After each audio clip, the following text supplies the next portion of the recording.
বউকে নিয়ে চলে যাচ্ছি দেশ ছেড়ে। আর প্রথমবার কিন্তু ফ্লাইটটা মিস করে পড়ে গেলাম প্রচন্ড পরিমাণ ঝামেলা। সো গাইস ফাইনালি কোথায় যাচ্ছি এবং কেন যাচ্ছি সবকিছুই বলবো এই ভিডিওতে। আর আমাদের বিমানের প্রথম জার্নিটা কেমন ছিল অবশ্যই তাও বলবো। লাইফের প্রথমবার মানে আমরা বিয়ের পরে আমরা দুজন ফ্লাইটে যাচ্ছিলাম। আমাদের ফ্লাইট ছিল 7টা বাজে আর আমরা ঘুম থেকে উঠি 7:30টায়। মানে প্রথমবারে আমরা ফ্লাইটে যাচ্ছি, প্রথমবারে মিস করলাম।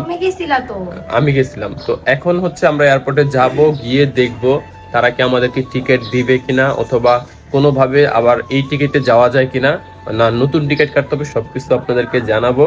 আর হচ্ছে আমরা কোথায় যাচ্ছি দেখতে হলে চোখ রাখুন। আমরা দেশ ছেড়ে চলে যাচ্ছি। ওকে, সো গাইস ফ্লাইটটা মিস করে তারপর আমরা সরাসরি চলে আসলাম এয়ারপোর্টে। কারণ হচ্ছে গিয়ে আমরা আসলে এই ব্যাপারে তেমন একটা আইডিয়া নেই। অনেককে জিজ্ঞেস করছিলাম, বলতেছিল যে আপনাদের ফ্লাইটটা ক্যান্সেল, মানে এই ফ্লাইটে আর কোনো কিছু হবে না, নতুন করে টিকিট কাটতে হবে। তো গাইস ওই বিষয়টা জানার আগে যেহেতু সকালবেলা আমরা চলে এসেছি, যার জন্য এয়ারপোর্ট থেকে কিছু নাস্তা নিয়ে নিলাম। আর এই নাস্তাগুলোর দাম কিন্তু অনেক বেশি। যারা এয়ারপোর্টে খাবেন অবশ্যই প্রাইসগুলো দেখে খাবেন। আর গাইস আপনাদের যদি কখনো ফ্লাইট মিস হয় তাহলে কি করবেন সম্পূর্ণ ভিডিওতে আমি কিন্তু বলে দিব। তো গাইস একটু পর আমরা হচ্ছে টিকিটটা পেয়ে যাই রিইস্যু করে। তো এটা কিভাবে পাইছি সেটা আপনাদেরকে আগে বলে নিই। গাইস আমরা এয়ারপোর্টে এসে যে এজেন্সি থেকে আমরা ফ্লাইটটা করছিলাম সেই এজেন্সির সাথে কথা বললাম যে আমরা ফ্লাইটটা মিস করছি, এখন কি করবো। গাইস তারা আমাদেরকে খুব সহজে একটা সমাধান দিয়ে দিল। বললো যে আপনারা টিকিটটা রিইস্যু করে নেন। এই ক্ষেত্রে অবশ্যই পার পার্সনের 2000 টাকা করে কিন্তু এক্সট্রা চার্জ লাগতেছে, যেহেতু আমরা ফ্লাইটটা মিস করছি। যাই হোক তারপর আমরা ফ্লাইটটা রিইস্যু করে কিন্তু পরের ফ্লাইটে আমরা এখন চলে যাচ্ছি। আর কোথায় যাচ্ছি তা আপনাদেরকে বলে নিই। সো গাইস আপনারা যখন প্রথমবার আসবেন অথবা ফ্লাইট মিস করবেন, ভয়ের কিছু নেই। আপনারা যেখান থেকে টিকিট কাটেন না কেন তাদের সাথে কথা বললেই কিন্তু খুব সহজে তারা সলিউশন দিয়ে দিবে। আমার দেখা অনেকে প্রথমে মনে করেন যে হয়তো আপনারা টিকিটটা পাবেন না, এই টাকাটা সম্পূর্ণ লস। আসলে এরকম কিছুই না, আপনার টাকা আপনি চাইলে রিফান্ডও করতে পারবেন অথবা টিকিটটাকে আপনারা রিইস্যু করে কিন্তু ইউজ করতে পারবেন। যাই হোক আজকে আমাদের 1:10 ফ্লাইট ছিল আর এইখানে এসে কিন্তু আমরা 3 ঘন্টার থেকে বেশি ওয়েট করতে হয়েছে, যেহেতু ফ্লাইট মিস করছি। আর ফ্লাইট মিস করা হচ্ছে একটা অনেক ধরনের বড় ঝামেলা। কি জন্য এই কথাটা বললাম, কারণ এই 3-4 ঘন্টা কি যে বোরিং টাইম পার হয়েছে তা আমরাই জানি। যাই হোক অবশেষে আমাদের ফ্লাইটের সময় হলো আর এখন আমরা চলে যাব হচ্ছে আমাদের বিমানের কাছে।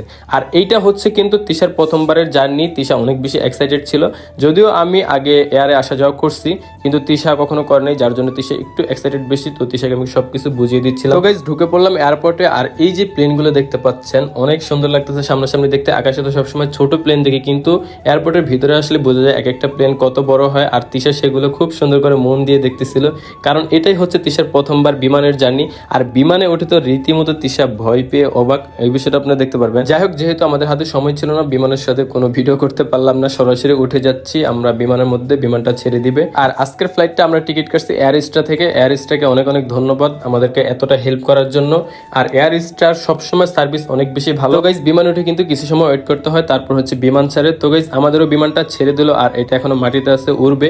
আর উড়ার সময় তো তিশা কি যে অবস্থা করছে আপনারা একটু পরেই তা দেখতে পারবেন। তো গাইস কোথায় যাচ্ছি আপনাদের অনেকের এখন মনে মনে কমেন্ট আসতে পারে বা মনে মনে চিন্তা হতে পারে। তো গাইস একটু পরে কিন্তু আপনারা বুঝতে পারবেন আমরা কোথায় চলে যাচ্ছি। আর প্রথমে বলছিলাম যে দেশ ছেড়ে চলে যাচ্ছি। আসলে আমরা যখন কোথাও যাই, ট্যুরে যাই, যেহেতু আমরা সবসময় এক জায়গাতে থাকি, যখন একটু কোথাও দূরে যাই তখন আমাদেরকে এটাই মনে হয় যে অনেক কিছু, যার জন্য একটু ফান করে বলা, কেউ কিছু মনে করবেন না। তো গাইস তিশা রীতিমতো অবাক হয়ে দেখতেছিল যখন বিমানটা উঠে, সে একটু ভয় পাচ্ছিল। আর গাইস এইখানে হচ্ছে যেই ব্যাপারটা তিশা সবসময় রিলসে দেখে যে যাদের লাক খারাপ তাদের সামনে নাকি পাখা পড়ে, আর এটাও তিশার সাথে আজকে মিলে গেল। মানে তিশা যেখানে বসছে সেখানে হচ্ছে পাখা, বাহিরের ভিউটা ভালো মতো দেখতেছিল না, যার জন্য আমরা হচ্ছে অন্য জানালাতে ভিডিও নিচ্ছিলাম। এই যে দেখেন সম্পূর্ণ পাখাটাই হচ্ছে আমাদের জানালার পাশ। দেখতে দেখতে কিন্তু উপরে চলে আসলাম, মানে আকাশে চলে আসলাম। আর মেঘগুলো ঠিক আমাদের অনেক নিচে, দেখতে যে কি পরিমাণ ভালো লাগতেছিল। মানে মেঘের মধ্যে দিয়ে যাচ্ছিলাম, মনে হচ্ছিল যে মেঘ আমাদের নিচে, মেঘটাকে ধরা যাবে এরকম একটা ফিলিং। গাইস প্রচন্ড পরিমাণ ক্ষুধা ছিল আর ঠিক এই সময় এয়ার স্টারের পক্ষ থেকে সবাইকে খাবার দেওয়া হচ্ছিল।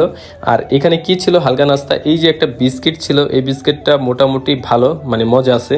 একটা পানি দেওয়া হয়েছে এন্ড হচ্ছে একটা স্যান্ডউইচ দেওয়া হয়েছে। এই স্যান্ডউইচটা খুবই ভালো লাগে আমার। আমি বিমান আসলে এই স্যান্ডউইচটা সবার প্রথমে খেয়ে নিই, এই জিনিসটাকে একটু মিস করি না। তো 1 ঘন্টা আকাশে ওড়ার পর বিমানটি এখন ল্যান্ড করে। আলহামদুলিল্লাহ সেফ ভাবে আমরা ল্যান্ডিং করতে পারি, আলহামদুলিল্লাহ। আর আজকে কিন্তু আমাদের সাথে অনেক ভিআইপি মানুষ ছিল, যার জন্য তেমন একটা এয়ারপোর্টে দাঁড়ানোর সুযোগ পাইনি, যেহেতু ভিআইপি ছিল, যার জন্য আমরা সবাই চলে আসতে হয়েছে।